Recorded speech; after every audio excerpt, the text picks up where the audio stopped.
خوای گەورە میهرەبان پێی خۆشە بەهەشتمان پێ ببەخشێ، بمان خاتە بەهەشتەوە لە بەرامبەردا ئێمەش چەند سەعاتێک خۆمان برسی و تینوو بکەین، خۆمان لە خواردن و خواردنەوە ئارۆزوەکان بگرینەوە لە بەرامبەری ئەوەدا خوای گەورە بەهەشتێکی پان و بەرینمان پێ دەبەخشێ. لە حەدیثێکی صحیح بخاری مسلم داتەوە خۆشەویستی خوا فەرمێ صلی الله عليه وسلم لە بەهەشتا دەرگایەک هەیە، هەشت دەرگای بەهەشت هەیە، یا ڕەبی خوایە بە نەسیبمانی کە ئامین. یەکێک لە دەرگاکان ناوی ئەڕەیانە، تێر ئاوی، چونکە لە دنیادا تینوت بوو دەبێت تێر ئاو بیت، دەبێت تێر بکری.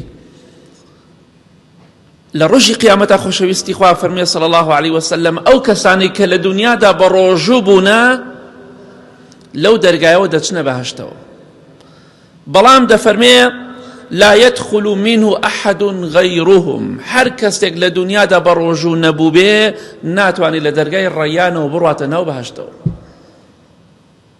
بۆیە ئەو کەسانشی کە تەمەنێکیان هەیە یان نەخۆشن ناتوانن بە ڕۆژوو بوون، لە کاتی لە ساغیە بە ڕۆژوو بوونە دڵنیاتان دەکەمەوە بەپێی حەدیثەکانی پێغەمبەری خوا صلی الله عليه وسلم خوای گەورە وەکو جاران ڕۆژەکانتان بۆ دەنووسێ ولو دەرگای ڕەیانش مەحرومتان ناکەن، چونکە هەتا توانیتانە بە ڕۆژوو بوونە. خەم مەخۆن، خوای گەورە وەکو لە ساغێکە شتەکانتان بۆ دەنووسێ بە دڵنیایەوە با بە ڕۆژووش نەبیت. بەس بەدبەخت ئەو کەسەی لە کاتی لەش ساغیە بە ڕۆژوو نەبووە و ئێستش ناتوانێ بیگرێ، خوای گەورە بۆی نانووسێ، چونکە لە لەش ساغیە نەیکردووە. کەواتە خوا کەسێک لە ئێمە باوەڕ دەکات گومانی ئەوە دەبات خوایەک لە مانگی ڕەمەزانە دەرگاکانی بەهەشتمان بۆ بکاتەوە، ئەگەر ئێمە بە ڕۆژوو بین تۆ گومان دەکەی خوا لە قیامەت لە بەهەشت مەحرومانکە؟ نەبخوا، زۆر بەڕەحمترە لە دایک و باوکمان. قەت گومانی وامە بە قسەی خوا بکە، گوێڕایاڵی بکە، قەت مەحرومت ناکا لە بەهەشت، دەرگا لەسەردا ناخات. هێشتا لە دنیادای تاوان دەکەی دەرگای بەهەشتت بۆ دەکاتەوە لە مانگی ڕەمەزاندا.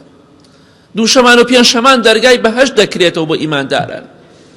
تۆ گومان دەبەی خوا مەحرومت کە ئەگەر تۆ بە قسەی بکەی نە بەخوا مەحرومت ناکە، مەحرومت ناکە، دڵنیا بەلەوە.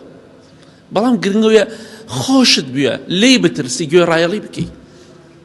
دەرگای ڕەیان پیرۆزی ئەو کەسانە بێ کە بە ڕۆژوو دەبن، تایبەتیشە ئەوەشی بە ڕۆژوو نەبێ لەو دەرگایەوە بە هیچ جۆرێ ڕێگای پێ نادرێ بڕاتە ژوورەوە. کەواتە دڵخۆش بە خەم مەخۆ، مانگی ڕەمەزان هات، مانگێک هاتووە خوا لە بەرامبەری ئەو مانگەدا بەهەشت بە تۆ دەبەخشێ، کەواتە بۆ پەڕی دڵخۆشیەوە بە ڕۆژوو بە تەمای پاداشتی خوا بە.